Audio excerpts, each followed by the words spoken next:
Hi, Kerim. Good morning or afternoon. I actually don't know what time it is anymore, but it's nice to have you with us. Just very quickly, innovating safety, what does that mean to you? It means innovating safety means to advance it to the next level. So we have also known components of safety, mostly in the physical world, but of course we have to extend it also to the digital world to make all those nice technologies that we've been hearing about the last 2 days also usable. Well, digital is an important word because we know that for Germany especially, and if you look at the German government strategy as well, and on the European level, digitalization is a key going forward. And we're seeing that trend in so many sectors. How are you at DEKRA Digital keeping up with that? How are you adapting? So first of all, it started a bit earlier than only with DEKRA Digital. So we, of course, looked into the greater setting. You know, DEKRA is 95 years old. We have 45,000 employees across the world standing for safety. So we looked into what are the trends, what are the technologies that are changing, talked with the customers of ours and our partners and stakeholders, advanced our vision, and then we said, okay, we need to find places like DEKRA Digital where we allow for new ways of thinking about technologies, always with the same mindset, being a neutral party to make things happen and to give people the relief that they can, that somebody took care that safety as a human need is taken care for.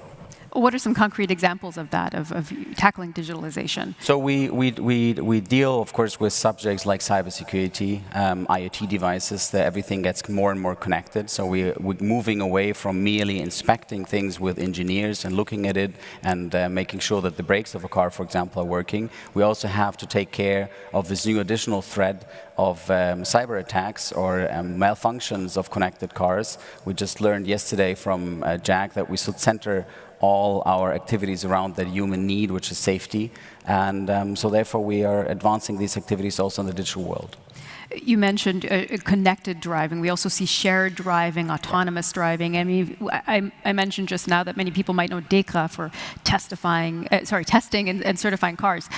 So how have you specifically had to adapt your services? So as I said, the different objects have now, in addition to the physical component, have a digital component. So we need to look into data. We need to analyze data. We hire lots of data scientists. We advanced, but also our existing workforce.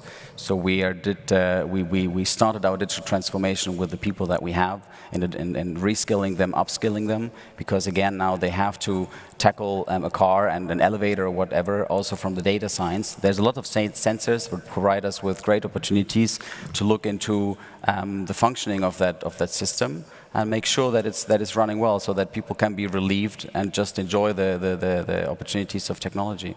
What would you say are the biggest challenges for you to make self-driving cars safer?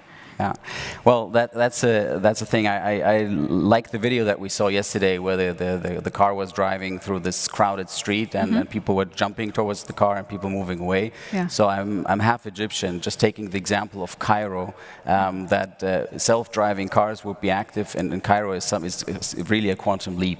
So I think it takes a lot of time, a lot of testing, a lot of experience, and we don't want to leave anything to chances. So I have 2 small daughters that I do relief, put them in a car, reading a book, and somebody else is driving through the city of Cairo. This will take some time, and I think we'll need to learn. We need to also learn about the interactions of different players. So I think it's great if one OEM is able to make it happen, but what happens when you have 2 different OEMs driving towards a crossroad?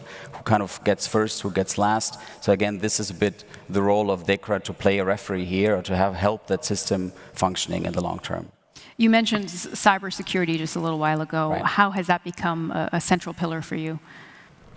So cybersecurity is again is a subject which is picking up intensively. So the OEMs have also, and the tiers have really put a lot of attention on the subject, as first hackings have taken place in the years, and also regulation is picking up now. I think that's very good. We have been together with lots of stakeholders driving the UN ECE regulatory, which is going to be implemented real soon into national laws everywhere around the world, where we have, if you're a manufacturer of cars or ever mobile devices, you have to ensure a level of cybersecurity management system, that you're able to have software updates if necessary.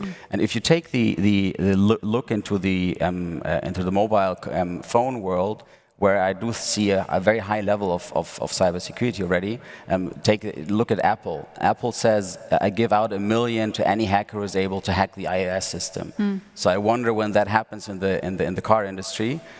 Tesla just started last year, 2019, with organizing similar hacking events but it's funny, they said if you hack a Tesla Model 3, you get a Tesla Model 3. But we're not yet at that stage where like all the other OEMs would put out these high volumes of money that you can, in order to kind of find threats and mitigate them. What do those threats look like? I mean, you know, in your work and your cooperation with the UN's World Forum for the Harmonization of Vehicle Regulations, you were just mentioning that. What kind of threat scenarios are you guys looking at?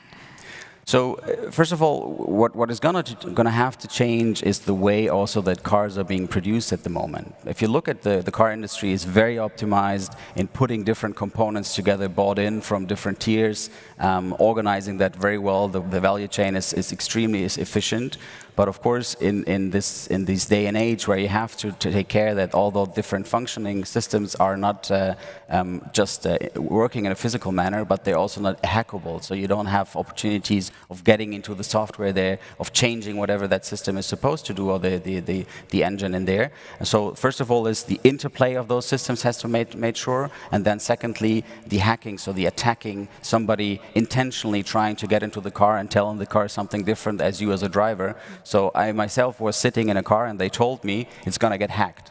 So I was driving with 15 kilometers towards the wall, and that feeling, although you know that it's going to happen, that you're not able to steer anymore, is very frightening, I have to say. So, and to give people that trust that there is no such an opportunity or no easy gateway into a car, I think this is what it's all about at the end of the day. That means that you at Dekra Digital also have to set up the infrastructure to be able to thwart those types of attacks. You have to be able to set up the infrastructure to be able to fight off those types of attacks, or at least protect against them. Yeah. So we as Dekra, we are not entitled, we will not be the ones engineering and maintaining and having hackers ourselves. I think this is not our role. Our role is to certify, to audit, to kind of give feedback. Okay. And we do have partner companies with us in our ecosystem. For example, one is Argus Cybersecurity, where we just partnered with an Israeli company with about 150 very, very experienced hackers, and they will be then the ones helping the OEMs in advancing. We are just the judges on that. We should talk about sustainability as well, because Dekra and Dekra Digital, you guys are the sustainability partners here for Shift Mobility this year. What role does that play in what you're doing? So for many years, we have been engaging in advancing also the sustainability practices of our stakeholders, of our partners. And of course, obviously, we're very happy to be the partner here of Shift, and that Shift lays such an important, high importance on that. I really congratulate to that, because we all know that events are usually a place where a lot of kind of sustainable malfunctions are sort of happening. A lot of people traveling. We have large venues that we use.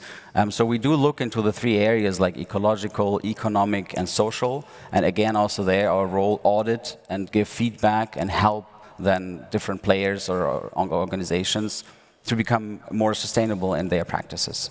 And I read that you're working on sustainability in supply chains as well, and we're going to have some logistics players on the stage here in a little bit. Can you tell us more about that work, some examples? Sure. I can speak of 2-3 examples that we're also allowed to. So for example, we're helping a company like Daimler auditing their battery providers from China, looking into their testing facilities, looking into how is the emission level that they're using there. And then Daimler is setting obviously targets, and we help them also to make sure that those targets are getting achieved.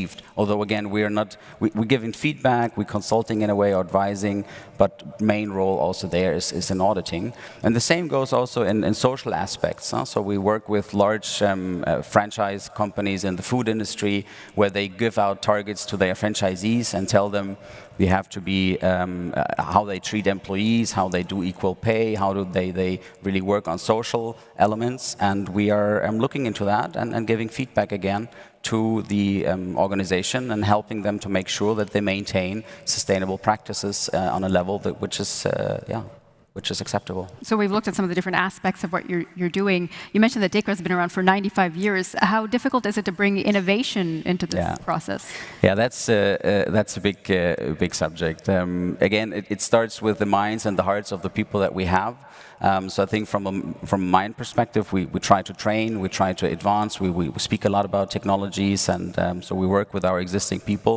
But with the hearts, obviously, it's quite a challenge if you have been doing things for 20 years, 25 years, you're an engineer, you've been testing mechanical parts. I think all the different car industry have the same issues. And then to advance them and to change and tell them, okay, everything that I have done in the past years has to stop now, and we do it differently.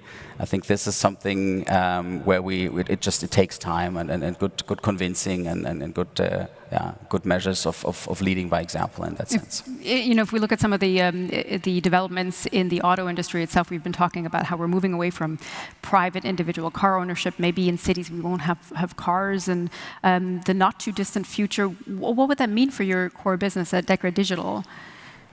Well, that's perfectly well. I think it's going to be, so there's so many different trends happening at the same time, and so it's very difficult to keep track. So we do have the autonomous part, we do have the electrified part, but also we have the sharing part.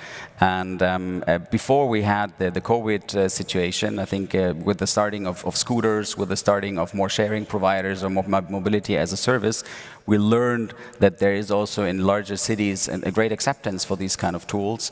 We will see what the situation that we are facing at the moment will take to this. My personal view on this is that we will have a high acceptance at some point in time for sharing, for using different means of mobility, and for having a multi-model that you use throughout the city. And we have seen great examples through the last day here.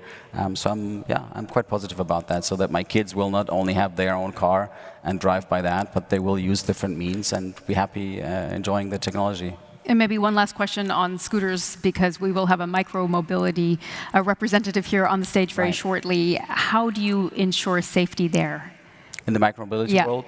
So first of all, we work with a lot of micromobility partners here, for specifically in Germany. We tested the tools, we tested the scooters, but we have also developed a micromobility safety standard that is applicable for micromobility providers, but also for cities, which is taking care not only on the tool, the device, but also user behavior, the sustainability of it. And so we're really trying to look at it as a more overwhelming picture, as a whole ecosystem, instead of just bits and pieces of it.